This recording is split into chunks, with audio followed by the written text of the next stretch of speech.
Hello student, welcome in सान academy.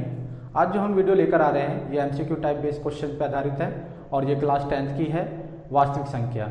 और इससे भी पहले हम एमसीक्यू टाइप के क्वेश्चन लेकर आए हैं, पार्ट 2 कर रहे हैं। और अभी तक जो बच्चे हमारे चैनल से नहीं जुड़े हैं, हमारे चैनल से जुड़ने के लिए हमारे चैनल को सब्सक्राइब करें और बेल आइकन जरूर दबाएं ताकि इस तरह की नोटिफिकेशन जरूर पहुंच सके। और बच्चों, आपके जो एग्ज़ाम होंगे, सभी बच्चे 10th क्लास के बच्चे सभी जानते होंगे 10th और 12th के, कि आपके जो एग्ज़ाम होंगे 2 टर्म में होंगे, एक टर्म नंबर 1 और एक टर्म 2। टर्म 1 जो होगा आपका नवंबर और दिसंबर में एग्ज़ाम होंगे और टर्म 2 जो होगा आपका मार्च और अप्रैल में होगा। टर्म 1 जो आपका है वो एमसीक्यू बेस पे है, जिसमें 40 एमसीक्यू टाइप के बेस पे क्वेश्चन होंगे। और आपका जो नवंबर और दिसंबर में जो एग्ज़ाम है वो रिटर्न में होंगे, ठीक है, वो भी 40 मार्क्स के होंगे। और 20 मार्क्स आपको स्टूडेंट स्कूल की तरफ से मिलेंगे। 10 मार्क्स आपको नवंबर दिसंबर के एमसीक्यू टाइप बेस्ड क्वेश्चन पे आधारित पे आपको क्वेश्चन पे टीचर के हाथ में होंगे। और बाकी के जो 10 मार्क्स जो हैं वो आपको नवंबर दिसंबर में मिलेंगे। और अब आगे करते हैं। आप जो पहला क्वेश्चन इसमें देख सकते हो बच्चों, निम्नलिखित में से कौन सा भिन्न का दशमलव प्रसार शांत है। तो शांत दशमलव के लिए हमें जानना होगा कौन सा दशमलव प्रसार शांत हो सकता है। तो जिसकी कोई भी परिमेय संख्या जो होती है p/q, तो जो यहाँ पर जो q है उसकी घात जो होगी ना, q की घात जो होनी चाहिए कैसी होनी चाहिए, तो q की घात जो होनी चाहिए 2 की पावर m या 5 की पावर n या दोनों होना चाहिए। मतलब 2 की पावर m और 5 की पावर n के रूप में होना चाहिए, ठीक है बच्चों। तो नीचे वाला आपका इसमें 2 की पावर m या तो 2 की पावर 5 या मतलब जो भी कुछ हो इस तरह से होना चाहिए, या दोनों होना चाहिए। तो हम यहाँ पे देख सकते हैं कि दशमलव प्रसार कौन सा शांत है। तो इसमें ऑप्शन ए क्या है, 11/700। तो हमें नीचे वाले का क्या करना पड़ेगा, एलसीएम करना पड़ेगा। फिर 91/200, इसका भी एलसीएम करके देख लेना। और इसका भी ये तो आपको कर रखा है 2 की पावर और 5 की पावर, और इनमें से कोई नहीं। तो हम देखते हैं क्या 700 का अगर हम एलसीएम करें तो क्या बनेगा। 2 से हम करेंगे पहले, ये 2 से हो जाएगा। तो 2 तिया 6, 2 पंजे 10 और 0, फिर 2 से करोगे तो 2 एकम 2, 2 सत्ते 14 और 2 पंजे 10। फिर ये किससे होगा बच्चों, फिर 3 से होगा। 3 से करते हैं, 3 से तो नहीं हो रहा, फिर 5 से करके देखते हैं। तो 5 से किया था, 5 तिया 15 और 5 पच्चे 25। फिर इसको हम 5 से करते हैं तो यहाँ पर क्या आता है 7, और फिर क्या आया 7 की पावर। तो इसमें हम देख रहे हैं क्या, 2 की पावर 2 बार है। 2 की पावर 2 कितनी बार है बच्चों, 2 की पावर 2। और 5 की पावर कितनी है 2। और इसमें क्या है 7 की पावर 1 है। तो इसमें आप देख रहे हो 7 की पावर क्या है बच्चों, 1 आई है। तो हम इसको ऐसे लिख सकते हैं 11/2 की पावर 2 और 5 की पावर 2 और 7 की पावर 1। तो इसमें 7 एक्स्ट्रा आया है, तो हम 2 और 5 तो होने पर तो ये शांत हो जाता है, लेकिन ये 7 एक्स्ट्रा, 7 क्या ऊपर वाले से कट जाता तो ये शांत हो जाता, लेकिन ये शांत नहीं होगा। 7 होने पर ये शांत नहीं है। तो पहला ऑप्शन आपका नहीं है। इसी तरह से आप इसका भी देख लेना, 200 का निकाल के देखना क्या आता है। फिर इसका भी देख लेना। इसमें देखना है यहाँ पे देखो 7 की पावर 3 है और ये भी कितना है 343 का अगर हम एलसीएम निकालें तो क्या निकलता है, 7 से करोगे तो 7 चौक 28 और 7 और यहाँ पे कितना बच जाएगा 6 बच जाएगा, 7 दिन यहाँ पे 63 होगा। फिर 7 से करोगे 7, 7 7 49, फिर 7। तो 7 की पावर 3 हम लिख सकते हैं। तो ये 7 की पावर 3 और ये आपस में क्या कर जाएगा, कट जाएगा। तो क्या हो गया 2 की पावर 3 और 5 की पावर 3 के फॉर्म में हो गया। तो इसलिए हम क्या कहेंगे, ये वाला आंसर आपका सही है, क्योंकि 2 और 5 के फॉर्म में होना चाहिए हमारा नीचे वाला। अब दूसरा क्वेश्चन देख रहे हो, क्या है क्वेश्चन 23.43 के ऊपर बार है और को p/q के रूप में प्रकट किया जा सकता है, जहां p और q क्या है, पूर्णांक है और q बराबर 0 है। तो संख्या क्या होगी, तो ऑप्शन आपको दे रखा है। तो 23 20/99 या 2343/100 या कौन सा ऑप्शन से आप देख सकते हो। तो हमें क्या करना पड़ेगा, यहां पर ये देखो जो भी संख्या लिखी हो इसको पहले लिख लो, 2 3 4 3, इसका शॉर्ट ट्रिक है। और जितने के ऊपर बार नहीं लगा हुआ है, जिसके ऊपर बार नहीं लिखा हुआ है उसमें से 23 माइनस कर दो। 23 के ऊपर इन 2 संख्या के ऊपर बार नहीं लगा हुआ है तो उतना माइनस कर देंगे, ठीक है। और नीचे की तरफ क्या करेंगे हम, जिन संख्या के ऊपर जितना बार लगा उतना, 2 संख्या के ऊपर बार है तो 2 बार 9 लिख देंगे नीचे, ठीक है बच्चों। तो 2343 में से 23 जाएगा तो कितना आ जाएगा 2 3 और 2 0/99। तो ये ऑप्शन कौन सा है आपका, तो पहला ऑप्शन देख सकते हो, यही ऑप्शन आपका 23 20 99, ठीक है बच्चों। अब हम अगला क्वेश्चन नंबर 3, संख्या रेखा पर प्रत्येक बिंदु प्रदर्शित करता है। तो आपको संख्या रेखा पता होना चाहिए, संख्या रेखा पर क्या कैसा होता है संख्या रेखा। तो आप जानते हो एक संख्या रेखा होती है, इस पर 1 2 3 इधर प्लस की वैल्यू होती है और इधर की तरफ माइनस की वैल्यू होती है, ठीक है, घटा वाले समान इधर होते हैं। तो एक संख्या रेखा पर प्रत्येक बिंदु क्या प्रदर्शित करता है, तो ए ऑप्शन है, एक वास्तविक संख्या होती है। अब वास्तविक संख्या क्या होती है बच्चों, जिसमें परिमेय संख्या और अपरिमेय संख्या का संग्रह दोनों होता है, उसे वास्तविक संख्या कहते हैं। मतलब सारे के सारे नंबर हमारे क्या होते हैं, चाहे वो प्राकृतिक हो या परिमेय हो या अपरिमेय हो, चाहे पूर्ण संख्या, सम, विषम, जितने भी प्रकार की सारी संख्या होती है क्या होती है, वास्तविक होती है। तो संख्या रेखा पर अगर कोई भी संख्या आ जाए, चाहे अपरिमेय आ जाए या परिमेय आ जाए, कोई भी संख्या प्राकृतिक आ जाए कोई सा भी, तो वो क्या होता है, हमारा वास्तविक संख्या होती है। तो इसमें ऑप्शन आप देख सकते हो, वास्तविक संख्या ही होती है। संख्या रेखा पर कोई सी भी संख्या, कोई सी वैल्यू रखी होगी तो वो क्या होती है, वास्तविक, ठीक है बच्चों। तो एक वास्तविक संख्या होती है। अब ऑप्शन क्वेश्चन नंबर 4 देख रहे हो आप, यदि n एक प्राकृतिक संख्या है, n क्या है बच्चों, n एक प्राकृतिक संख्या है। प्राकृतिक संख्या जानते हो क्या होता है, वही काउंटिंग 1 2 3 जो 1 से शुरू होती है, 1 2 3 4 5 6 ऐसे ही चलता रहता है, तो वो क्या होता है, प्राकृतिक संख्या होती है ना बच्चों। तो तब अंडर रूट n क्या होगा, अंडर रूट n अगर हम देखें, अंडर रूट 1 क्या होता है, तो अंडर रूट वर्गमूल 1 का एक आंसर आएगा, वर्गमूल 2 का निकाले तो क्या होगा, वर्गमूल 2 तो हमारा क्या हो जाएगा, अपरिमेय हो जाएगा, क्या हो जाएगा, अपरिमेय, ठीक है, और ये क्या हो जाएगा, परिमेय हो जाएगा, ठीक है। तो इसने क्या कहा है, हमेशा प्राकृतिक संख्या होगी, तो प्राकृतिक संख्या परिमेय, पहले एक संख्या तो परिमेय भी है और प्राकृतिक भी है, ठीक है बच्चों। अब देखो, या हमेशा अपरिमेय होगी तो अपरिमेय नहीं होगी, परिमेय भी आ रही है, प्राकृतिक भी आ रही है, या हमेशा परिमेय होगी तो परिमेय भी नहीं, अपरिमेय भी आ रही है, कभी प्राकृतिक संख्या होगी और कभी अपरिमेय संख्या होगी। हाँ, तो ये पहले आपका ऑप्शन नंबर डी है, कभी प्राकृतिक हो सकती है और कभी अपरिमेय हो सकती है, तो ऑप्शन नंबर डी आपका ठीक है। क्वेश्चन नंबर 5, सबसे छोटी पूर्ण वर्ग संख्या जो 16 20 और 24 से प्रत्येक से भाज्य हो जाए। तो ये क्या पूछा, पूर्ण वर्ग संख्या। तो पूर्ण वर्ग संख्या आप देखनी होगी, इसमें से कौन कौन सी पूर्ण वर्ग संख्या है। तो 224 क्या पूर्ण वर्ग होता है किसी का, नहीं होता। और 1600 पूर्ण वर्ग होता है। 2400 किसी का पूर्ण वर्ग नहीं होता। और 3600 6 का स्क्वायर कर लेंगे तो ये भी पूर्ण वर्ग होता है।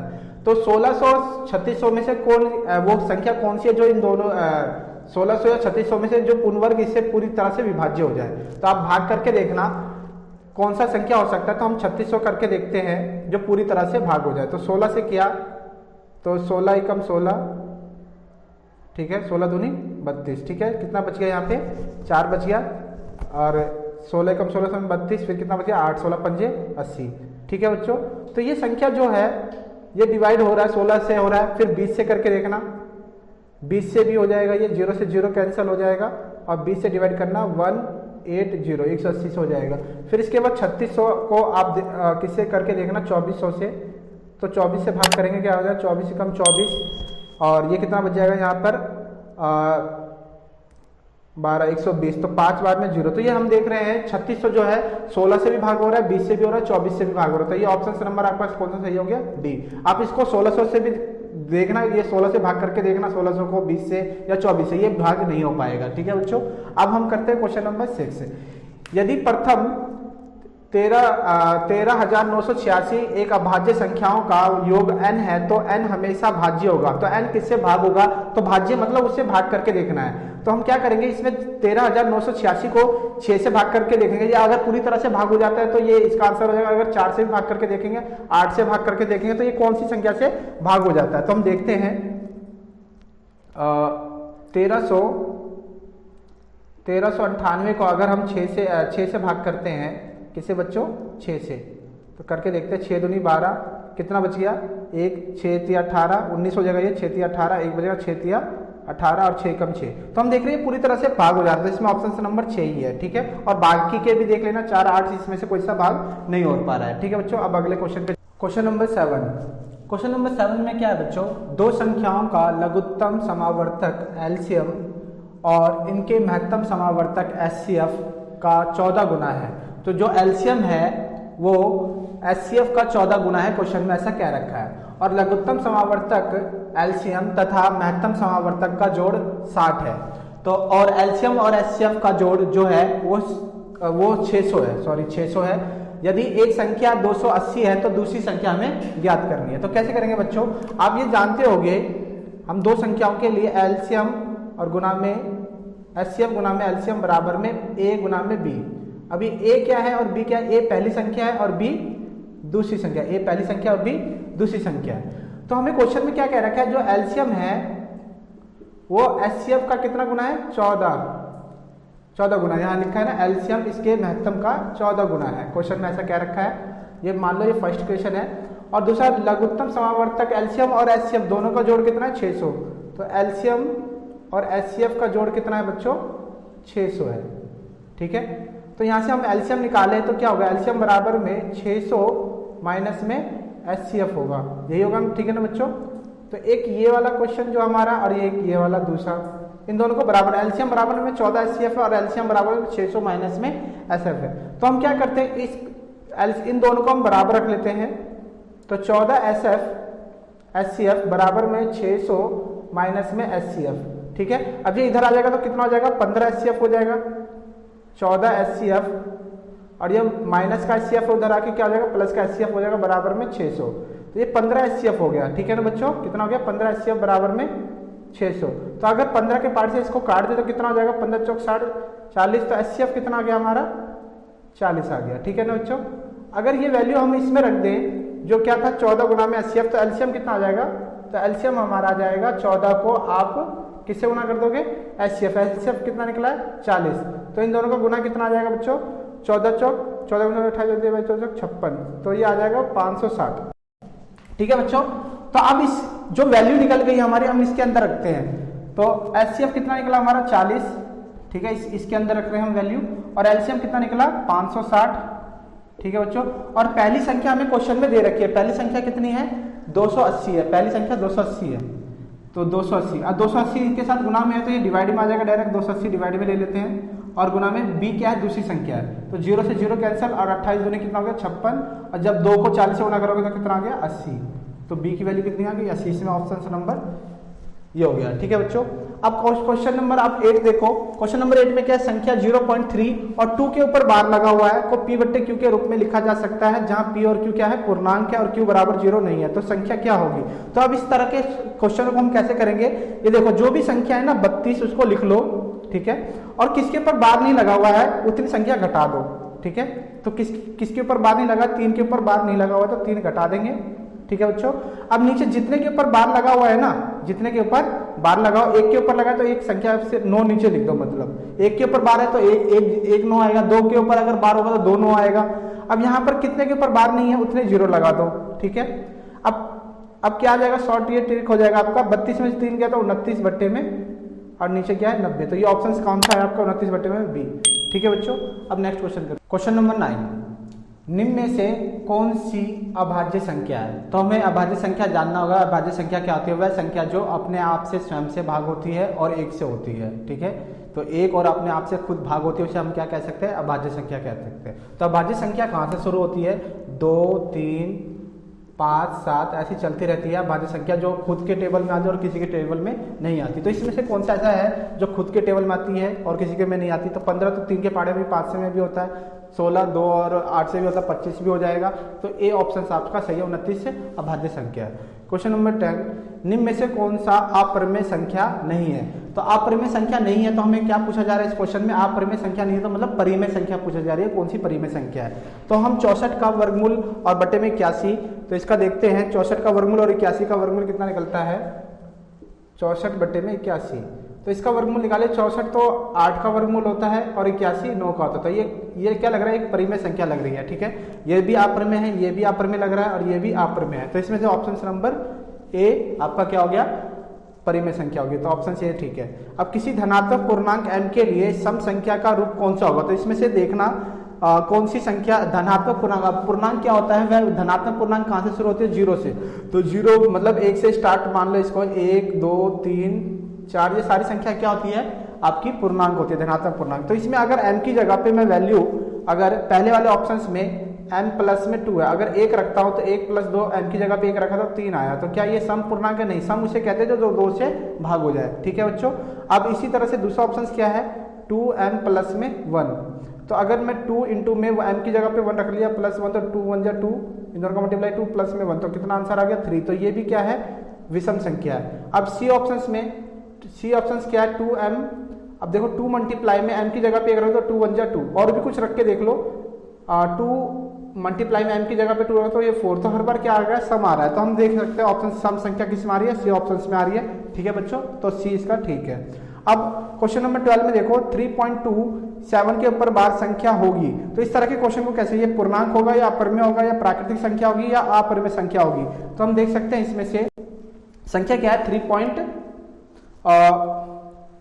3.27 के ऊपर बार है। ठीक है, यही क्वेश्चन है। तो हम इस तरह के क्वेश्चन को कैसे करते हैं, तो 327 लिख देंगे और जिसके ऊपर बार नहीं है वो घटा देंगे, 32 घटा देंगे। ठीक है बच्चों, और क्या लिखेंगे नीचे, 1 के ऊपर बार है तो हम 1 नो डालेंगे, और इसके पॉइंट के बाद देखो कितनी संख्या उसके बाद है, तो इसके बाद जिसके ऊपर बार नहीं है तो सिर्फ एक ही संख्या है, और इसलिए हम 1 0 डाल देंगे। तो 327 में से 32 घटाएंगे तो क्या आ जाएगा आंसर, घटा के देखना बच्चों, तो ये आ जाएगा आपका 5 और ये आ जाएगा ये 9 और ये 295 बटे में 90। ठीक है बच्चों, तो 295 बटे में 90 आपका क्या हो गया इसमें से। अब देखना है पूर्णांक, पूर्णांक को हम तो बट्टे में नहीं लिख सकते ना प्राकृतिक संख्या को बट्टे में लिख सकते हैं, तो इसमें से कौन सा परिमेय संख्या बट्टे के रूप में लिखी जा सकती है, और अपरिमेय तो होगी नहीं, तो आपका बी ऑप्शन सही है। Question number 13, question number 13, 6x की पावर 4y तथा 12xy का महत्तम समावर्तक मतलब HCF क्या होगा। तो HCF जब हम इन दोनों का पूछा जाए तो इसमें हम क्या निकलेंगे, कॉमन देखेंगे, उभयनिष्ठ क्या चीज है।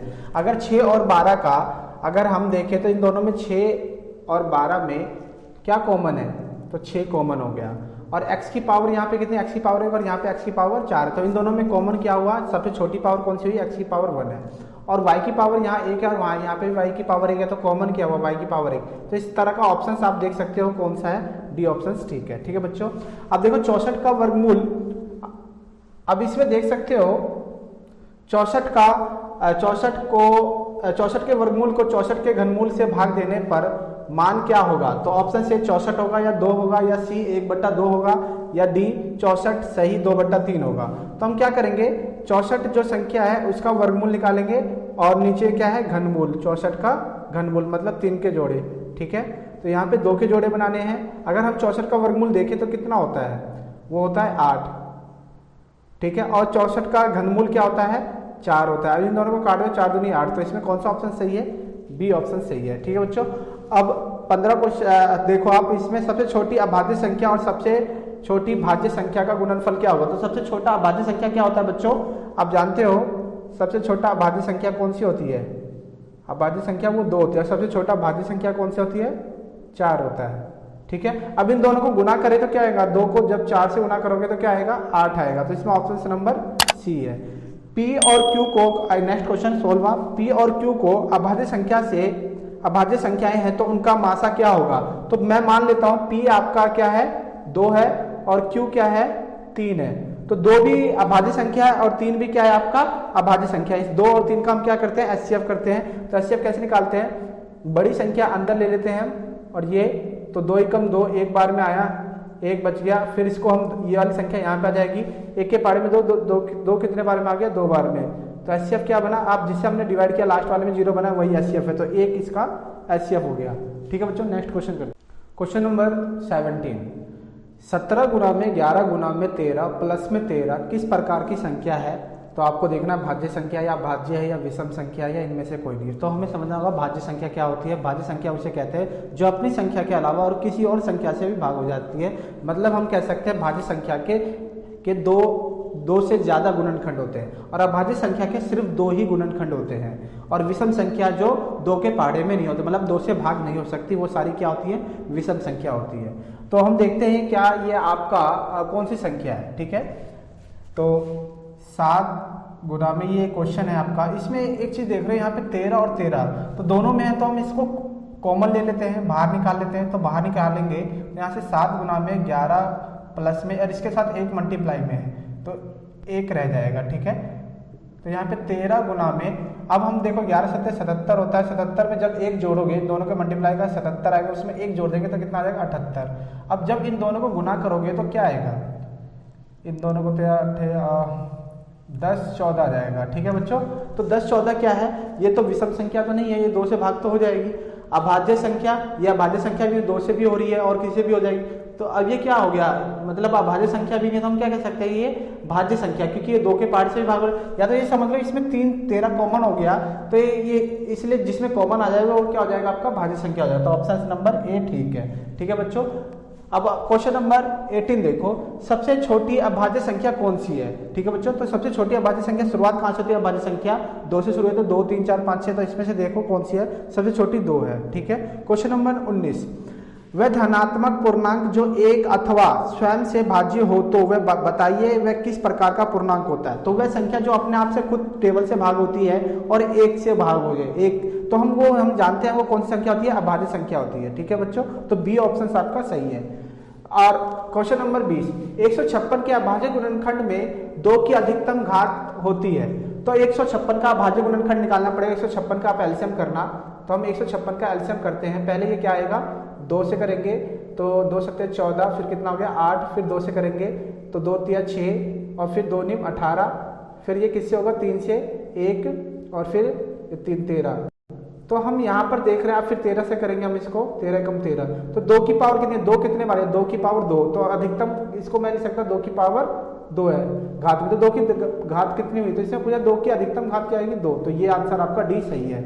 अब ये देखो यूक्लिड विभाजन परिमिका क्या होती है। तो यूक्लिड विभाजन परिमिका आप जानते हो, आपने पढ़ा होगा, यूक्लिड विभाजन परिमिका क्या होता है, भाज्य बराबर में भाजक गुना भागफल जमा शेषफल होता है, और जो शेषफल होता है वो 0 से बड़ा या तो b से, जिससे हम भाग करते हैं उससे छोटा होता है। तो आपने ये ऑप्शंस पढ़ा होगा, ये देखो यूक्लिड विभाजन परिमिका a बराबर b क्यू आपके बुक में इसी तरह से है, तो इसका ऑप्शन नंबर ए ठीक है। ठीक है बच्चों, अब क्वेश्चन नंबर 22, क्या 0 किसी पूर्णांक को विभाजित कर सकता है। कोई सा भी संख्या मान लो, जैसे मान लो p है, क्या 0, तो कोई भी संख्या अगर p/0 हो, मतलब 2/0 हो, तो कभी भी नीचे जो हो जाता है ना, वो हम इसे क्या कहते हैं, अपरिभाषित। ऐसे कोई संख्या हो ही नहीं सकती, अपरिभाषित है, तो इन्फिनिटी है, मतलब अनंत, इन्फिनिटी को हम प्रदर्शित करते हैं, तो ऐसी कोई संख्या नहीं है। तो ऑप्शंस क्या है, हाँ या नहीं हो सकती, तो बी ऑप्शन आपका ठीक। क्वेश्चन नंबर 23, आप देख रहे हो यहाँ पे, निम्नलिखित में से कौन सा कथन सही है।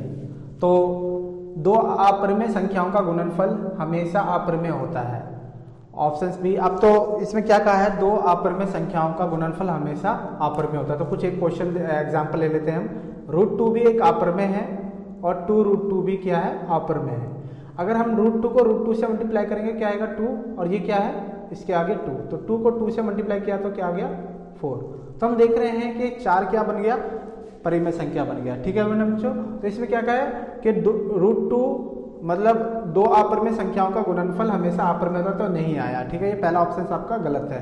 अब ऑप्शन नंबर बी देखो, एक परिमेय संख्या और एक अपरिमेय संख्याओं का गुणनफल हमेशा अपरिमेय होता है। तो ठीक है बच्चों, एक परिमेय संख्या और एक अपरिमेय संख्या लेंगे तो हमेशा वो क्या होता है, चाहे वो जमा हो, चाहे गुणनफल में हो, चाहे वो भागफल में हो, चाहे घटा में हो, तो वो हमेशा क्या होता है, वो हमेशा अपरिमेय होता है। तो ऑप्शन नंबर बी आपका ठीक है। अब हम क्वेश्चन नंबर 24 कर रहे हैं। तो 2 तथा 2.5 के बीच में अपरिमेय संख्या बताइए, इसमें से कौन सी है। तो ये आप देख रहे हो, ये सारी की सारी अपरिमेय संख्या है। ठीक है, तो लेकिन 2 और 2.5 के बीच में कौन सी संख्या अपरिमेय आएगी, तो हमें देखना पड़ेगा इनके बीच में कौन सी संख्या आती है। अगर मैं √11 की वैल्यू निकालूं तो क्या निकलेगा, √11 किसके, √9 का वर्गमूल क्या होता है, √9 का तो 3 होता है, और √16 का क्या होता है, 4 होता है। तो हमें पता है 3 और 4 के बीच में ये पॉइंट, मतलब जब सपोज समझे 3 पॉइंट कितना निकल जाएगा, अगर इसका वर्गमूल हम निकालें तो 3.25 निकलेगा। ठीक है, कुछ भी निकले। और √5 की अगर हम √5 की वैल्यू निकालें तो क्या निकलेगा, तो √5 की वैल्यू हम निकालेंगे तो 2 पॉइंट वर्गमूल निकालना भाग करके, तो ये तो 4 का वर्गमूल क्या होता है, वैसे आप जानते हो 4 का वर्गमूल 2 होता है, और वर्गमूल 9 का वर्गमूल 3 होता है, तो 2 और 3 के बीच में, तो इसका वर्गमूल निकालो तो 2.23 निकलेगा। इसका भी निकालना, इसका निकालोगे वर्गमूल 16 4 के आगे का है, तो 4.78 कुछ आ जाएगा, और ये आ जाएगा आपका 3 का वर्गमूल 9 होता है, तो 3.45 आ जाएगा। तो इसका आंसर आ जाएगा बी ऑप्शन ठीक है, क्योंकि इसकी वैल्यू क्या है 2. Question number 25। तो क्वेश्चन नंबर 25 देखो क्या लिखा है, 5 15 और 20 का लासा मतलब लघुत्तम समावर्तक, जिसे हम एलसीएम कहते हैं, और मासा महत्तम समावर्तक एचसीएफ का अनुपात क्या होगा? तो 5, 15 और 20 का हम अगर एलसीएम निकालें तो 5 का एलसीएम निकालेंगे तो क्या आएगा? 3 गुना में 5 15, और 15 का एलसीएम है ये, और 5 का करेंगे तो क्या आएगा? सिर्फ 5 आएगा, और 20 का करें तो क्या आएगा? 20 का करेंगे तो एलसीएम करके देखना तो 2 गुना में 5 आएगा, 2 की पावर 2। ठीक है बच्चों, तो हम इसमें अगर एलसीएम निकालें तो क्या आएगा? इसका 2 की पावर 2 ले सकते हैं हाईएस्ट, और इसका 5 की पावर 1। तो एलसीएम में क्या होता है? तीनों में क्या है? Highest power. 2 की पावर सबसे बड़ी क्या है? 2 की पावर 2 है, इसमें 2 की पावर सब में 0 है, तो 2 की पावर 2 सबसे बड़ी हुई। और 5 की पावर सबसे बड़ी क्या है? 5 की पावर सब में 1 बार है, 1 इसमें भी है, 1 इसमें भी है, और 1 इसमें भी है, तो सबसे बड़ी पावर 5 की पावर 1 हुई। ठीक है बच्चों, तो ये कितना हो गया आंसर? तो आप देख सकते हो 2 की पावर 2 और 5 की पावर 1, और इसमें एक और है 3 की भी पावर है, तो 3 की पावर 1, तो क्या हो जाएगा? पूरा 4, और ये 4 पंजे 20, 20 को जब 3 से गुना करोगे कितना आ गया? 60 आ गया। एलसीएम हमारा 60 आ गया। अब एचसीएफ निकालें तो एचसीएफ क्या होगा? जो इन तीनों में क्या हो? कॉमन हो, तो इन तीनों में क्या कॉमन है? 5 कॉमन है, तीनों में क्या कॉमन है? 5 आ रहा है, तो 5 की पावर 1 हो गया। ठीक है, तो हम क्या करेंगे? एलसीएम और एचसीएफ का जो अनुपात आया है वो कितना आया है? 60:5। ठीक है, अब इसको हम क्या करेंगे? 60 और 5 को भाग कर देंगे, 5 के 5 का 5 का 5 और 12 पंजे 60, तो क्या आ गया अनुपात? 12:1 आ गया। ठीक है, तो ये कौन सा ऑप्शन है? ऑप्शन डी 12:1 है। अब देखो क्वेश्चन नंबर 26, इसमें क्या है? √10 और √15 बराबर होगा, तो किसके बराबर होगा? अगर मैं √10 को और √15 को कैसे लिख सकता हूं मैं? √10 का अगर एलसीएम निकालो तो 2 गुना में 5, और 15 का एलसीएम निकालो तो 3 गुना में 15। ठीक है बच्चों, तो इसमें 5 का जोड़ा बन जाएगा, तो 5 और इसका जोड़ा नहीं बन पाएगा, तो ये अंदर रह जाएगा 2 गुना में 3। ठीक है, तो 5√6 आ गया। ये ऑप्शन कौन सा है? ये ऑप्शन ठीक है, 5√6। अब निम्नलिखित में से किसका दशमलव प्रसार शांत है? तो शांत दशमलव होने के लिए क्या होना चाहिए? उसके हर, मतलब ये अंश ऊपर वाला नीचे वाला हर, तो हर की पावर हमेशा कैसे होनी चाहिए? हर हमेशा 2 की घात या 5 की घात होनी चाहिए। क्या होनी चाहिए बच्चों?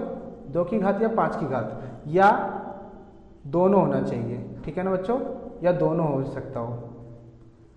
ठीक है, या अलग अलग 2 की घात हो या 3 की घात या 5 की घात होना चाहिए। अगर हम 3 का एलसीएम का 3/8 का करें तो इसको हम कैसे लिख सकते हैं? तो 3/2 की पावर 3, तो ये तो शांत हो गया। ठीक है बच्चों, 2 की पावर 3 है, और इसका करेंगे तो हम क्या आएगा? 6 गुना में नीचे क्या आ जाएगा? इसकी एलसीएम करें तो 3 15 का, तो 3 गुना में 5, ये तो 3 6 से कट जाएगा 2, तो 2/5, तो ये भी 5 की घात में है नीचे, तो ये भी शांत हो गया, ये भी शांत है। अब इसका करेंगे तो 29, 343 का एलसीएम करना, भाज्य गुणनखंड करना बच्चों, तो 343 का निकालोगे तो 7 की पावर 3 निकलेगी। ठीक है, तो ये 7 की पावर 3 है, तो ये तो ना तो 2 की घात है ना 5 की घात है, तो हम क्या कहेंगे इसको? ये तो आपका अशांत हो गया। तो इसमें से कौन सा ऑप्शन सही है? ए और बी दोनों है, तो डी ऑप्शन आपका ए और बी दोनों सही हो जाएगा। ठीक है, क्वेश्चन नंबर 28 देखो, अगर पूर्णांक बी ए पूर्णांक से पूर्णतः विभाजित है, मतलब बी जो है ए से पूरी तरह से विभाजित हो जाता है, तो बी को ए का क्या कहा जाएगा? अगर इसमें ये क्वेश्चन कहा गया है कि बी को ए से पूर्ण से विभाजित किया जा रहा है, ठीक है ना, पूरी तरह से, तो बी को ए से भाग किया जाता है, तो यहाँ का चीज क्या कहलाता है? ये भाज्य कहलाता है, ये जानते होंगे, और ये क्या कहलाता है? भाजक। ठीक है, तो ऑप्शन आपका क्या हो जाएगा? ए, बी को क्या कहा जाएगा? तो बी क्या है? आपका भाज्य है। ठीक है, क्वेश्चन नेक्स्ट क्वेश्चन करते हैं। क्वेश्चन नंबर 29, अपरिमेय संख्या को p/q के रूप में लिखा जा सकता है जहां p और q पूर्णांक है तथा q बराबर 0 नहीं है। तो हम जानते हैं कि अपरिमेय संख्या को तो p/q के रूप में नहीं लिख सकते, सिर्फ परिमेय संख्या को ही p/q के रूप में लिख सकते हैं। तो इसमें ऑप्शन आप देख सकते हो, नहीं लिखा जा सकता, तो अपरिमेय संख्या को p/q के रूप में नहीं लिखा जा सकता। तो ये एक तो आपका ऑप्शन नंबर जो ए है वो नहीं है। ठीक है, और ए और बी दोनों नहीं है। ए और बी क्या है? हाँ, तो इसमें ऑप्शन नंबर ए नहीं है। ठीक है ना, अपरिमेय संख्या को हम p/q के रूप में नहीं लिख सकते। ठीक है, अब क्वेश्चन नंबर 30 क्या है? अपरिमेय संख्या और परिमेय संख्या और अपरिमेय संख्याओं के समूह को क्या कहते हैं? तो परिमेय और अपरिमेय संख्याओं का संग्रह जो होता है वो जोड़ा होता है, मतलब उसको हम क्या कहते हैं? तो इसको हम वास्तविक संख्या कहते हैं। इसमें देखना ऑप्शन वास्तविक संख्या होगा, तो इसमें भी ऑप्शन ए ठीक है। ठीक है बच्चों, आपको ये वीडियो अच्छा लगा तो आप हमारी वीडियो को शेयर करें और ज़्यादा से ज़्यादा लोगों तक पहुँचाएं, और हम आगे नेक्स्ट वीडियो में मिलते हैं।